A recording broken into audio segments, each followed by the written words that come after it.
issues that are important to you or someone you know. So it's really important that you hit the like button and the share button and get this information out.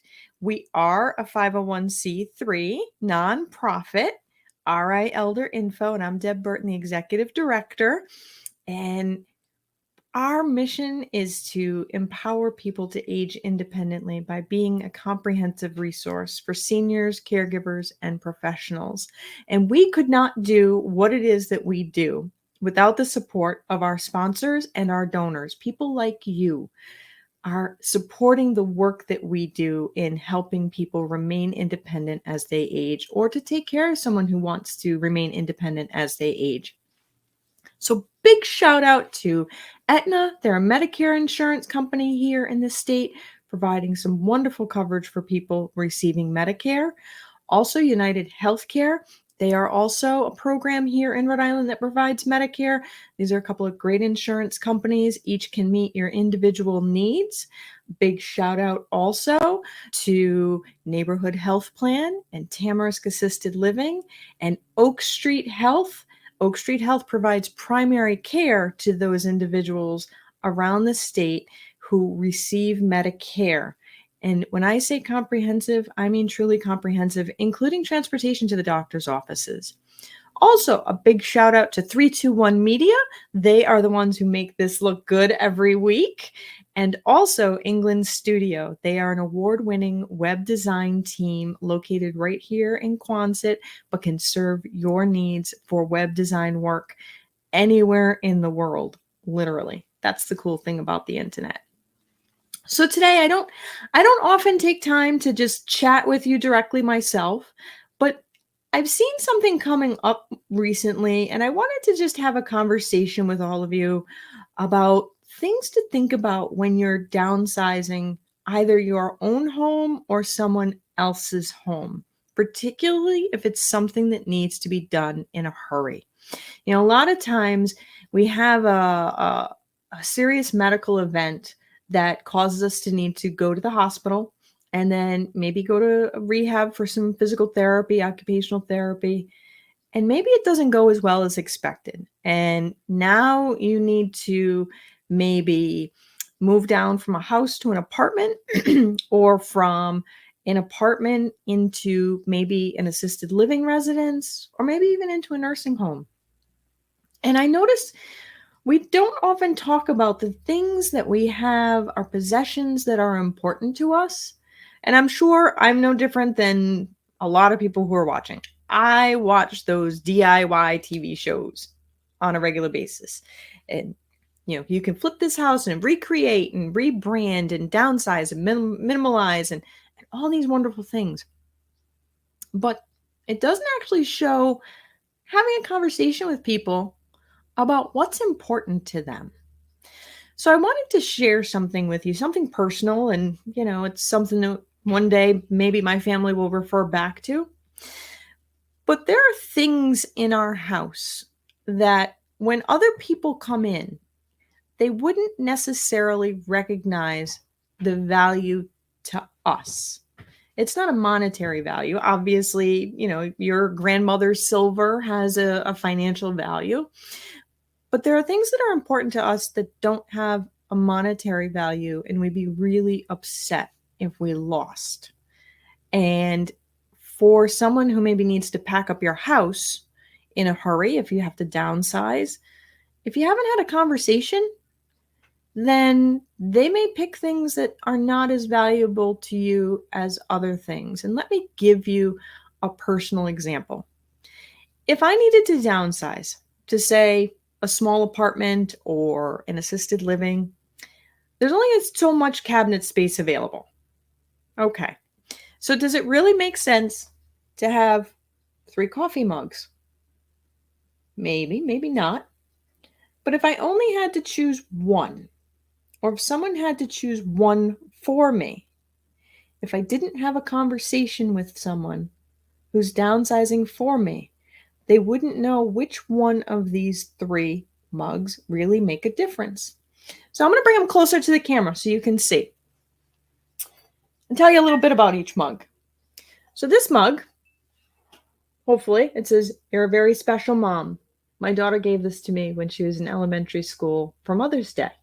You know how the kids, like, they take a little bit of money to school around Mother's Day and they make the special crafts or they buy mugs to give mom at Mother's Day.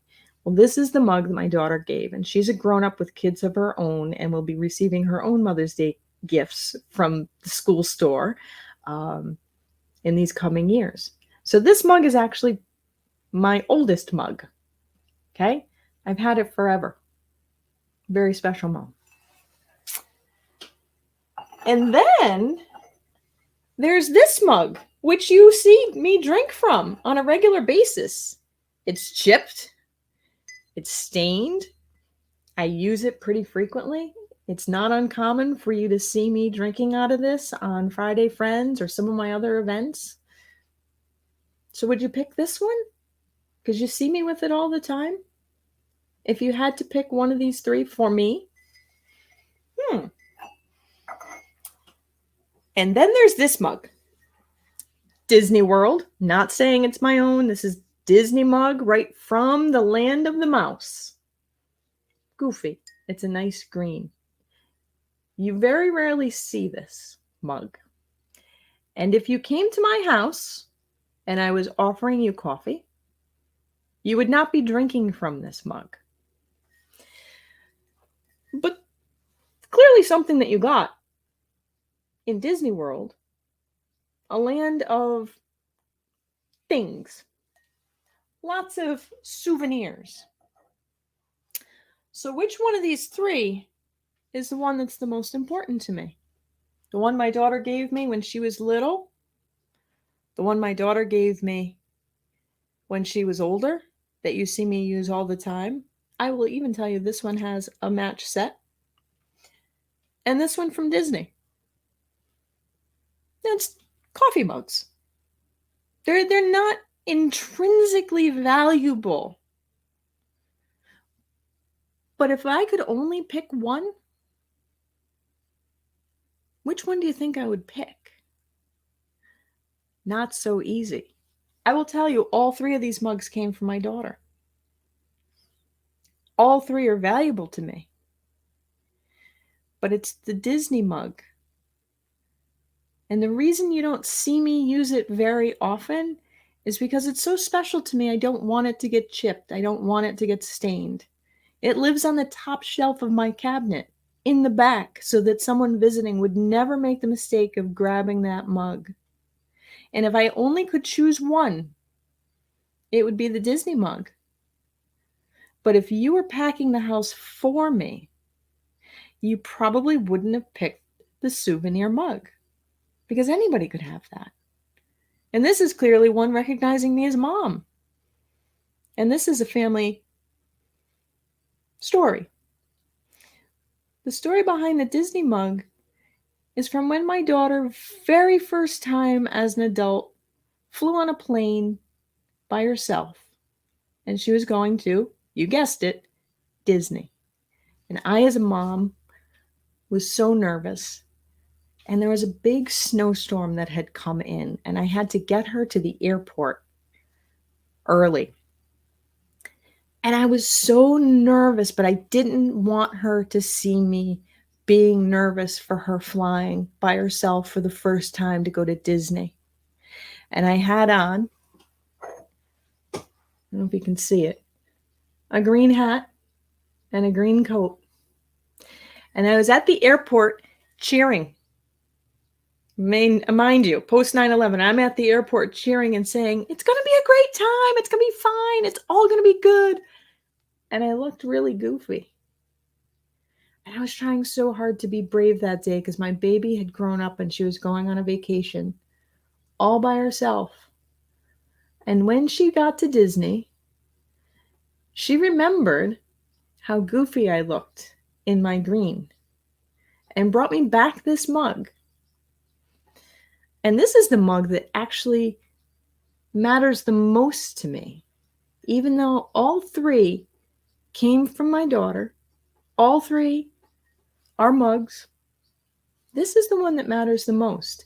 And I tell you this story not because I'm trying to promote Disney or things like that, but because there's things in our house that matter to us. That if we only had 30 minutes to get the important things out of our home, it's really important that we share with people what those things are in case we can't be the ones going in to get the important stuff out. It's really important to have conversations with folks about what is important to you. Not necessarily the practical items, but what are the things that you can't go without? And I think it becomes really easy when we watch these DIY shows to forget that there's memories attached to a lot of the things. And if we're helping someone and we're trying to help them move, we're trying to help them downsize, it's not just simply a mug. It's not simply a choice between their wedding photograph or their 50th anniversary photograph.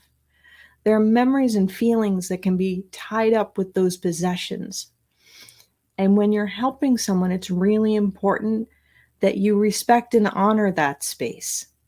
That it's not just a matter of choosing a mug. It's not just a matter of picking which photograph. These are our memories that are tied up in these things. And it's okay to understand that the memories live here and not in a thing. But sometimes to recall those memories, it's nice to have those things in our hands. And so I'm not trying to say keep everything because everything has a memory, but I am saying when you're downsizing, give yourself permission to feel those feelings about the things that you're letting go. And when you're helping someone downsize, don't toss things aside and think that they don't matter, because you may not know which one of the mugs is the one to keep. So I look forward to seeing you all again next week. And in the meantime, I hope that you take a moment to really put yourself in someone else's shoes, particularly if they are downsizing from a large house to a small one, from a small house to an apartment, from an apartment to an assisted living or to a nursing home. Because it is a loss, and it is something that needs to be treated as such with kindness and gentleness and empathy. So yes, it's just stuff, but sometimes our stuff really matters. I look forward to seeing you all next week. In the meantime, be well and be kind. If you like this video, please follow us on social media and subscribe on YouTube. For more information, visit rielderinfo.com or call 401-585-0509. If you have any questions, email deb@rielderinfo.com.